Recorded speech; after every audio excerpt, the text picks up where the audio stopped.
So sir మాట్లాడుకుంటే మనం engineering గురించే మాట్లాడుకెళ్తున్నాం. సరే, అసలు ఎంసెట్ తర్వాత ఇంజనీరింగ్ కాకుండా ఇంకేం చేయొచ్చు? అసలు చాలా చేయొచ్చు మేడం. నేను ఇప్పుడే చెప్తున్నాను కదా, ఇప్పుడు జేఎన్ఎఫ్ఏయు అనే ఒక యూనివర్సిటీ ఉంది మేడం.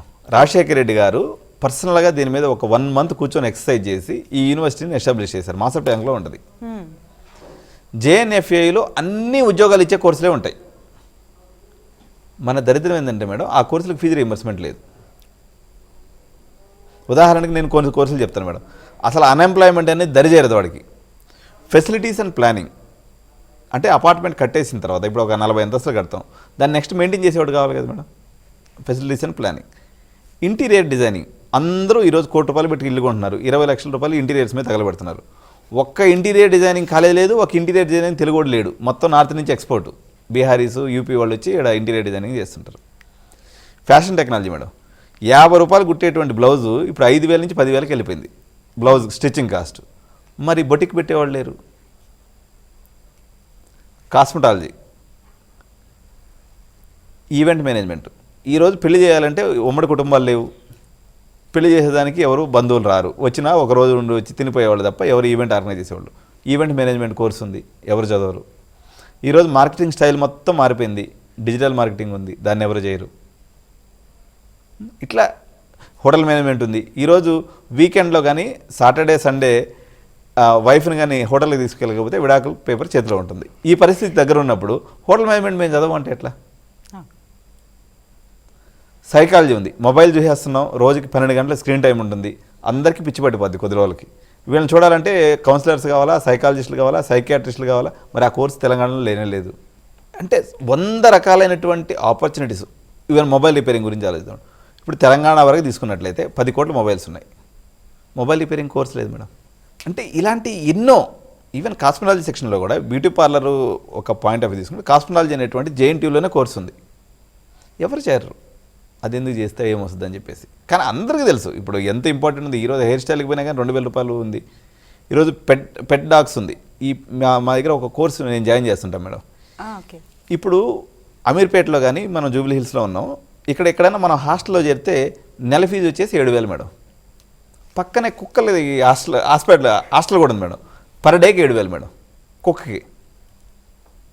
సరే, కుక్క అంటే కోపం వస్తుంది, పెట్ డాగ్కి పబ్లిక్కి. కుక్కకేమో పర్ డేకి 7,000, మనమేమో నెలంతా ఫుడ్ పెట్టి పెంచితేనేమో ఎంత మేడం? 7,000.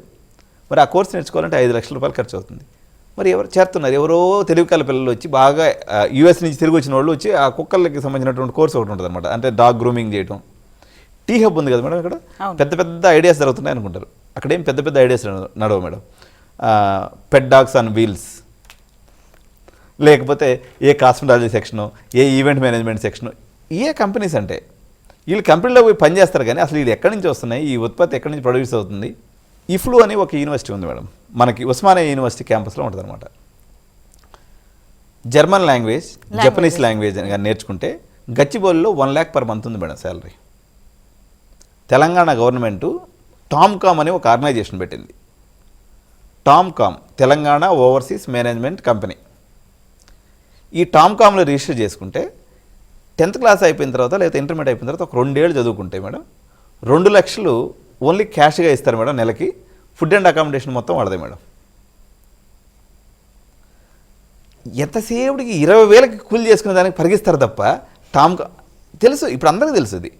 ఈ టామ్కామ్కి మినిస్ట్రీగా మా మల్లాడి సరే ఉన్నాడు మొన్నటిదాకా, ఆయన కార్మిక శాఖ మంత్రి కాబట్టి. ఈ టామ్కామ్ నెలకొల్పింది కేసీఆర్ గవర్నమెంట్లో వచ్చింది. ఇది అందరికీ తెలిసినటువంటి ఫ్యాక్ట్ వచ్చేసి 2 years కష్టపడితే 2 lakhs per month ఒక మామూలు స్టూడెంట్, అంటే ఒక 50% స్టూడెంట్ కూడా సంపాదించుకునే దానికి పాసిబిలిటీ ఉంది.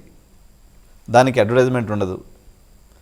కానీ 10,000, 15,000, 25,000 అంటే 3.5 lakhs వస్తుంది మేడం ఒక ఫ్రెషర్ శాలరీ సిఎస్సి చదివితే సంవత్సరానికి మేడం. అది యాన్యువల్ ఇన్కమ్. అప్పటికి నెలకి ఎంత పడుతుంది మనకు? 25,000. మనకు గచ్చిబౌలిలో హాస్టల్ అయితే 11,000 ఉంది. 11,000 పోతే ఆడి వీకెండ్ ఖర్చులు పోతే ఆడికి 3-4 వేలు మిగులుతుంది. అయినా సరే కొంచెం గ్యాప్ ఇచ్చి ఆడు చదువుకోమంటున్నారు తప్ప ఉపాధి అవకాశాలు ఉండే కోర్సుల మీద అవేర్నెస్ అనేది పూర్తిగా అడుగంటిపోయింది. అసలు నిజంగా అందరూ సిఎస్సి వెనకాల ఎలా పరుగులు పెడుతున్నారు, తెలివిగా మిగతా జాబ్స్ని ఏ విధంగా హంట్ చేయొచ్చు చక్కగా ఉన్నాయి, కానీ వాటి వెనకాల ఎవరు వెళ్ళట్లేదు, సిఎస్సినే పట్టుకున్నారు, 20,000 జాబ్సే తీసుకుంటున్నారు. CUVT అని ఒక ఎగ్జామ్ ఉంది మేడం, ఈ సెంట్రల్ యూనివర్సిటీస్ ఎంట్రన్స్ టెస్ట్ అని పెడతారు. CUVTలో 220 రకాల కోర్సులు ఉన్నాయి సెంట్రల్ యూనివర్సిటీలో. మనకి తెలంగాణలో తీసుకున్నప్పుడు టిస్ అని ఒకటి ఉంది, Telangana institute of social sciences. BA social work చదివితే నెలకి 70,000 రూపాయలు వస్తుంది మేడం. అంటే జనాలందరికీ తెలియనటువంటి మరో విషయం నేను మీకు ఈరోజు సీక్రెట్ చెప్తాను మేడం. భారతదేశంలో హైయెస్ట్ కోర్స్ ఫీజు ఉన్నటువంటి కోర్సు MBBS వదిలిపెట్టేస్తే ఏమై ఉండొచ్చు జనరల్గా మీ గెస్ ప్రకారం చెప్పండి మీరు? Bachelor of arts madam, BA 16 లక్షలు ఉంది మేడం. దీనికి భారతదేశంలో ఉన్నటువంటి బ్యూరోక్రాట్స్, పొలిటీషియన్స్, డబ్బున్నటువంటి 100 crores క్లబ్లో ఉన్నటువంటి అందరూ ఒక్కరు కూడా వాళ్ళ పిల్లల్ని బీటెక్ చదివిస్తలేదు. ఉదాహరణకి ఫ్లేమ్ యూనివర్సిటీ అని ఉంది. భారతదేశంలో ఉన్నటువంటి HNIs అంటారు, హై నెట్వర్త్ ఇండివిజువల్స్ పిల్లలందరూ వచ్చేసి ఫ్లేమ్లో చదువుతారు, అశోకాలో చదువుతారు, OP జిందాల్లో చదువుతారు. ఈ 3 భారతదేశంలో ఉన్నటువంటి టాప్ మోస్ట్ యూనివర్సిటీస్. ఈ 3 కాలేజీలో బీటెక్ అనే కోర్సు లేదు మేడం. ఏ BA తీసుకున్నా కానీ 14 లక్షలు మినిమం ఫీజు ఉంటుంది.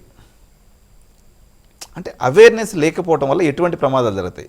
అసలు ఆ బీటెక్ తీసుకున్నా సరే వాళ్ళు ప్రాపర్ ప్లానింగ్తో వెళ్తే ఎంతో కొంత బెనిఫిట్ అవుతుంది మేడం. ఈ ప్లానింగ్ చెప్పేటువంటి వ్యక్తుల కొరత ఉంది, ఆ వ్యక్తుల్ని క్రియేట్ చేసేదానికి అసలు వ్యవస్థ లేదు.